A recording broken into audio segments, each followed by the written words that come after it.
اهلا بيكم في حلقه جديده من بودكاست هكون مطاطا. النهارده عنوان الحلقه نوستالجيا الطفوله.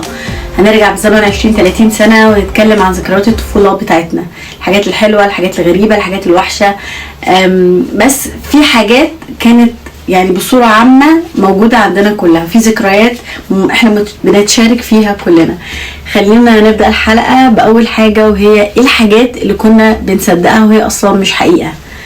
يعني اكتبوا لي كده في الكومنت ايه الحاجات اللي انتوا كنتوا مفكرينها حقيقه بس هي ما كانتش حقيقه. فبالنسبه لي كنت ببقى مصدقه بجد ان لو حد بيكذب ممكن مناخيره بتكبر او شكله بيتغير، فكنت ببقى بحس بده. بس الغريب ان انا لما كبرت بقيت لما حد بيكذب ببقى واخده بالي، بعرف ان ده بيكذب، معرفش ازاي، معرفش ده ليها ارتباط ان انا كنت مركزه على المعلومه دي ولا ده بس من وحي خيالي. في فكره بقى كمان كانت دايما بتلفت انتباهي، ان انا لو بلعت لبانه او حد بلع لبانه، اللبانه هتفضل في بطنه 7 سنين. ما تسالنيش ليه، ما حدش يسالني ازاي، هو بعد 7 سنين هتخلص من اللبانه دي. فكنت لما ببلع لبانه اللي هو بقف كده، اللي هو لحظه صدمه كده، ده هتقعد في بطني 7 سنين بعد كده ارجع لحياتي بقى. يعني كانت حاجه غريبه. مش عارفه انتوا كنتوا بتفكروا برضو نفس التفكير ده ولا انا اللي كنت طفله عبقريه، مش عارفه. تاني حاجه بقى من الحاجات العبيطه برضو اللي كنت بفكر فيها، هو ان القمر ماشي ورايا ليه؟ يعني هل القمر ده حاجه بتحرسني مثلا، او كل ما اروح في حته يبقى معايا؟ فكنت كل ما بركب عربيه او اروح في اي شارع اقعد ابص هو فين القمر، مش هقدر اروح، مش شايفه، اول ما اشوفه خلاص تمام، فببقى مطمنه. فكنت بحس وانا صغيره ان القمر ده يعني هي حاجه بتمشي معايا كده وبتحميني بقى، او طول ما انا شايفه القمر فالطريق تمام او المشوار ده تمام. لما ما بشوفش القمر خلاص يبقى المشوار ده مش كويس. ما اعرفش، تفكير طفولي كده عجيب قوي. وفي مثلا الزرار بتاع الليفت او الاسانسير، كنت ببقى مفكره ان اخر زرار ده هو بقى السطح او الهلاك بقى خلاص. يعني انت لو اتكيت هيطلع لفوق ما انتش راجع تاني. ما اعرفش الافكار دي كانت بتيجي الاطفال كلها ولا انا كنت طفله غريبه. مش عارفه والله العظيم. اعتقد بقى الحاجه المشتركه بينا كلنا ان احنا لما كنا بنصحى على صوت المنشاوي، او مثلا الجزء بتاع وذللت قطوفها تذليل. انا الصوت ده لحد دلوقتي في ودني، كنت بسمعها اول ما بصحى المدرسه وانزل بقى، وبتعدي على مكاتب ومحلات وكده لسه بيفتحوا لحد ما اوصل للمدرسه. فكانت اذاعه القران الكريم دايما حتى الاعلانات كل حاجه انا حافظاها. لذلك لما بسمع دلوقتي اي جزء من القران على صوت المنشاوي بيجيلي نفس الاحساس بتاع وانا رايحه المدرسه. فمش عارفه هل انتوا برضو بيجيلكوا الاحساس ده او الذكريات دي ولا لا؟ ذكريات برضو اللي انا فاكراها هو الكيس الشيبسي لما كان بيبقى فيه لعبه او حاجه، فكنت كل شويه اروح اشتري عشان وتطلع حاجه عبيطه جدا، وساعات كان بيطلع ربع جنيه او نص جنيه مش عارفه في الكيس، بس انا عماله اقول انا دلوقتي صرفت كذا حاجه عشان يطلع لي ربع جنيه. كان غباء. كله كوم بقى وسبيس تون، كوم لوحده. فاجيال سبيس تون كده انا عايزاكم تركزوا معايا في الحلقه دي، لان انا كنت عايشه جوه كواكب سبيس تون. فكل اغاني الكرتون دي بالنسبه لي حياه وتجارب وحاجات حقيقيه. لما كان بيحصل بقى في المدرسه سباق او مثلا تشالنج او اي حاجه او ماتش، بقعد اقول لنفسي سابق لا تتردد لاحق الفوز مؤكد لك، واخسر. والله العظيم كنت بخسر برضه، بس المهم ان انا ادعم نفسي. يعني يحصل مشكله في الفصل مثلا او مع اصحابي، فيجي بقى في دماغي المحقق كونان يسعى دائما، وانا بقى ابدا اخر مره كنت فاصله امتى، اخر مره لمست دي امتى، واقعد بقى يجيلي الاحساس بتاع الانفستيجيشن وان انا المحقق كونان في الوقت ده. فكان تخلف والله العظيم بقول لكم، بس ما اعرفش كنت عايشه الطفوله دي. مثلا اتخانق مع ماما وعايزه اصالحها، ما مش عارفه اجيب كلام بقى صراحه، فجاه اغني انتي الامان انتي الحنان من تحت قدميك لنا الجنان، بس خلاص هتضحك على صوتي طبعا نشاز. فالموضوع خلاص انت. لما كنت بطلب حاجه من اخواتي بقى لازم انا واخي يعني نوع من انواع الابتزاز العاطفي كنت بستخدمه عن طريق الاغاني، ونوع من انواع التشجيع الذاتي. فسبيس تون دي بالنسبه لي كانت حياه يعني حياتي كانت جواها يعني. بس الحمد لله بدات بقى ما اتقمصت الادوار لما كبرت خلاص بقى، يعني بقيت اتكسف بقى. بس الصوت الداخلي بتاعي مستمر في ان انا ايوه لسه بستخدم نفس الاغاني، ولسه لما يبقى عندي اي حاجه استكشاف او حاجه. طب اغنيه بوكيمون دي بقى اي تجربه جديده لازم لازم يعني احفز نفسي بيها. والله. بس اغنيه بوكيمون تقريبا لحد دلوقتي لسه بتعلق في دماغي عشان اصبر نفسي بيها لما حد يطلب مني حاجه وانا مش عايزه اعملها. يعني مثلا اكون في الشغل وانا وزميلتي فهي تمشي، فما بقاش غيري بقى، وكل ما يشوفوا وشي ياسمين اعملي ده اعملي ده اعملي ده. فقدامي حلين، يا ازهق يا بقى احس ان انا اسعى دوما ان اكون الافضل بين الجميع لذا اجمع البوكيمون. انا مش بجمع غير اوراق، بس برضو بحاول ان انا ادرب يعني ايه، بحسن نفسي. شكرا سبيستون ان انت اديت لنا الدعم الذاتي والله العظيم من خلال الاغاني، بجد والله العظيم ذكريات حلوه قوي قوي قوي قوي. مش عارفه انتوا كمان عندكم ذكريات مع اغاني سبيستون كنتوا بتستخدموها في حياتكم وكده وتتقمصوا الادوار، ولا برضو انا كنت طفله متخلفه في الايرا دي؟ مش عارفه برضو انتوا كلكم عندكم اختراعات الطفوله ولا لا. فانا عندي اغرب اختراع اخترعته. انا هحكي الموقف من اوله. انا بابايا شيف، كان بياخدني معاه ساعات الشغل بتاعه الصبح وبعدين ارجع بالليل وكده وهو يرجع شغل. المهم يعني ما علينا، انا كنت بحب انزل قوي الصبح مع بابا. فكان في واحد مصري شغال مع بابا، انا بقى اقنعته، يعني انا اقنعته وقلت له ان انا عرفت سر السيفن اب. انا في الوقت ده كان عندي 7 سنين. قال لي بجد؟ قلت له ايوه عرفت سر السيفن اب، خلاص عرفت كل اسرارها. قال لي انت ازاي؟ قلت له عايز تدوق، عايز تجربه؟ قال لي محتاجه ايه؟ قلت له محتاجه ليمون، سباركلينج ووتر والسكر، ووفرهم لي وكده. وفضلت بقى احط النسب واعمل بقى واعيشهم ان انا بجد عرفت السر. عملت الاختراع الفنكوش وخليت الكل يدوق. انا طفله فاستحاله هيقولوا وحش، بس وشهم اللي هو جميل قوي، برافو. فكان ده كان اول اختراع ازيد في البشريه اللي هو السيفن اب. اول حاجه بقى عملناها لوحدنا خالص.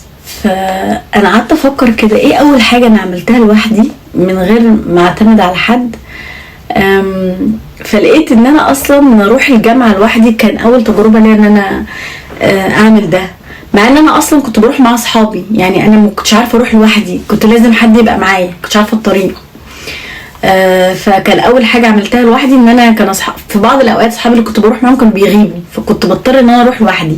كانت دي اول حاجه انا اعملها لوحدي خالص. تاني حاجه بقى حاجه عكسها تماما، ان انا في نفس التوقيت او قبلها كنت بسافر لوحدي. يعني سافرت لوحدي وانا عندي 13 سنه او 12 سنه، سافرت لوحدي خالص. فالتجربتين دولت اللي خلوني احس ان ايه ده، طب ما انا ممكن، هو انا ليه اعتمد على حد اصلا، ما انا ممكن اعمل ده لوحدي. ده بقى اللي لقيته الناس بتعمله هنا وبتعلمه لاطفالهم هنا، ان انت من 12 13 سنه ممكن تشتغل، ممكن تعمل بارت تايم، ممكن تقف على رجلك لوحدك. فبحس ان ده احساس حلو ان الواحد يبقى معتمد على نفسه، لانه بيكسر حاجز الخوف وبيخلي عندك انك تجرب حاجات لوحدك. ولذلك هم بيعملوا ده هنا في المدارس، لما يبقى الطفل عنده 14 سنه يخلوه في السمر ينزل يشتغل بارت تايم او يشوف بقى اللايف سكيلز عامله ازاي.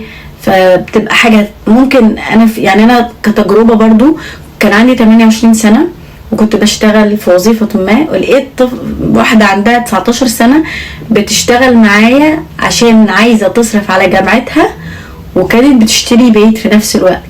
فاللي هو في 19 سنه بتعمل حاجات اللي الناس الكبيره قوي بتعملها. فادركت ان لما الطفل يبقى معتمد على نفسه من صغره بيبقى عنده معاني للحياه مختلفه تماما، اللايف سكيلز بتاعته بتبقى اعلى. فدي بتبقى حاجه حلوه قوي ان الانسان لازم يتعلمها، انه او حتى يعملها مع عياله، يخليهم معتمدين على نفسهم في سن صغير، مش يخليهم يعانوا ولكن يعتمدوا على نفسهم في بعض المواقف. اهم فقره بقى في الحلقه النهارده الاسئله اللي جات لي، جمعتها كلها وحطيتها هنا. خلينا بقى ايه نشوف. خلي بالكوا ده بس انا معلمه عشان ده كان اول سؤال. بتحب الشتاء ولا الصيف؟ الشتاء اكيد، انا مولوده في شهر 1 فاكيد برتاح في الشتاء. بحب السمر فايبس بس ما بحبش الجو، بحبش بقى التلزيق والعرق، ما بحبش ده خالص. بحب الشتاء جدا وانا امراه شتويه يعني.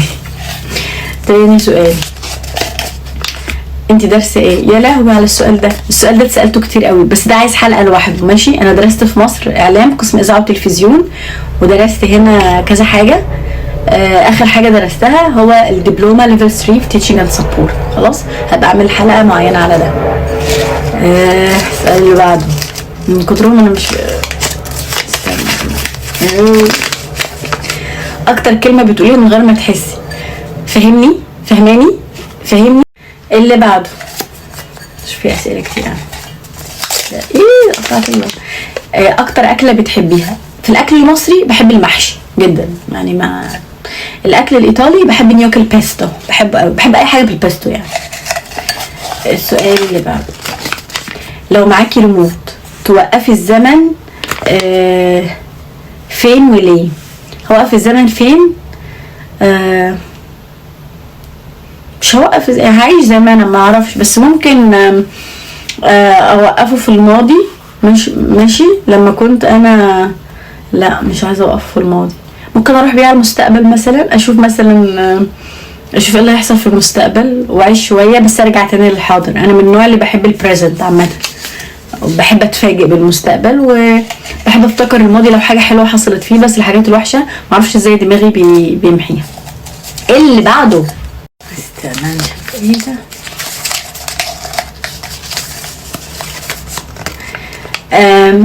لو قلتلك اختاري حيوان يعبر عن شخصيتك هيكون ايه؟ الحصان. انا بحب الحصان قوي، بحب الحصان ونفسي اتعلمها، والله العظيم نفسي اتعلم. بحب الشخصيه بتاعت الحصان وصفات الحصانه يعني. السؤال اللي بعده، ايه رأيك في الناس اللي بتقول هو احنا لسه فينا طاقة نتغير؟ ما بحبهمش. لا ما بحبهمش، عشان بحس ان طول ما ربنا عامل نفس فينا احنا بنتعلم، احنا بنتطور. هو ربنا خلقنا كده، ما خلقناش حيوانات، خلقنا بني ادمين اللي اكيد ليه سبب ان احنا نتطور وان احنا نتعلم، ان احنا نتغير للاحسن. فما بحبش حد يكون كسول في انه يطور نفسه او يخلي عقله نظيف، بحبش ده. اللي بعده، ايه اكتر موقف حصل لك بيضحكك؟ مره كنت لسه قريب، مره كنت ماشيه وواحده بتتكلم فانا رديت عليها، راحت اتكلمت تاني فرديت عليها، قالت لي انت بتكلميني؟ قلت لها انت بتكلميني؟ قالت لا انا بتكلم. فلقيتها بتتكلم في الهيدفون اصلا مش بتكلمني. فكان ده بصراحه موقف مضحك، كل ما افتكر اضحك عشان رديت عليها مرتين. لو حياتك فيلم هيكون اسمه ايه؟ يا لهوي، انا ما اعرفش اصلا هيكون دراما ولا كوميدي من كتر في ميكس رهيب عندي في حياتي يعني. بس اتألم ولا اتكلم. لا مش عارفه، عمري ما فكرت في ده، بس ممكن مثلا يكون كل يوم بفكر جديد مثلا، او فكر جديد كل يوم. انا بشعه في اختيار الاسامي بتاعت العناوين، بقعد كتير اصلا اختار عنوان للحلقات بتاعتي. اختاروا انتوا عنوان بقى، معرفش. السؤال اللي بعده، اخر مره قلتي لا وكانت صعبه عليكي؟ كل يوم والله وانا بصحي عيالي المدرسه ويقولوا لي عايزين يناموا، اقول لهم لا لازم تروحوا المدرسه. بيصعبوا عليا عشان ببقى عايزاهم يناموا، وانا كمان ببقى عايزه انام، بس تبقى اصعب. لا اقول لهم لا قوموا يلا. ايه اكتر حاجه نفسك تورثيها لولادك غير الفلوس؟ مفيش فلوس اصلا، بس يعني لو في ان هما ما يقفوش، يكملوا، ولو وقعوا يقفوا على رجلهم تاني وجو اون، ما يستنوش حد يساعدهم، هم يساعدوا نفسهم، يحافظوا على عقلهم، يحافظوا عليه جدا، يحافظوا على مشاعرهم، يفاليو، يابريشيت جسمهم ومشاعرهم وحياتهم، فيقولوا لنفسهم انا ذات نفسي قيمة، فما يستنوش حد يقيمهم، ولا هم بقى يستنوا كلمة حلوة من حد او يكونوا مثلا في احتياج لده. عايزة السكيور سيركل بتاعتهم يكونوا هم نفسهم، وده محتاج ان الانسان يبقى قوي قوي قوي قوي. فاتمنى ان ربنا يديهم القوة دي. السؤال اللي بعده، تحبي الناس تعرفك بايه ومش بتحبي الناس تقول عليكي ايه؟ بتحبي الناس تعرفني بايه؟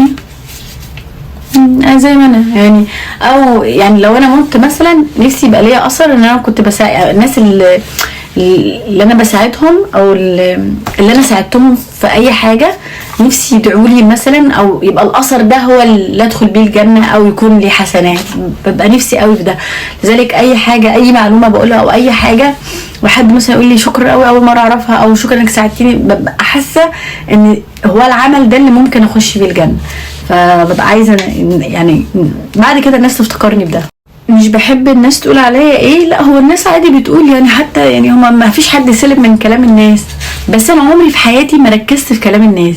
انا مش عارفه دي مشكله فيا ولا دي حاجه كويسه.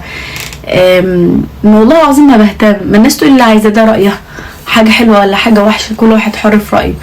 بس ما اتمناش ابدا ان مثلا يتقال عليا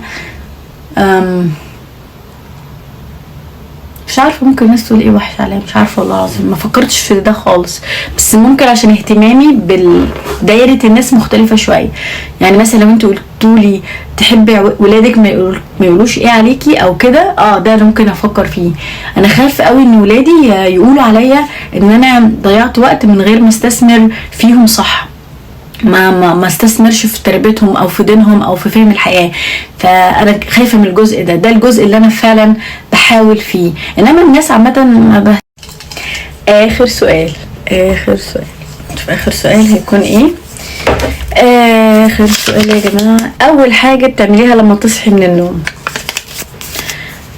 بقول اذكار، اصلي، وابدا اصحي الولاد، وبعدين اجهز نفسي للشغل.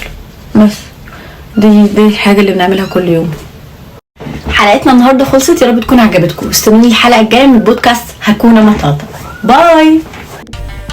انا ياسمين، ودي كانت حلقه من هكونا مطاطا.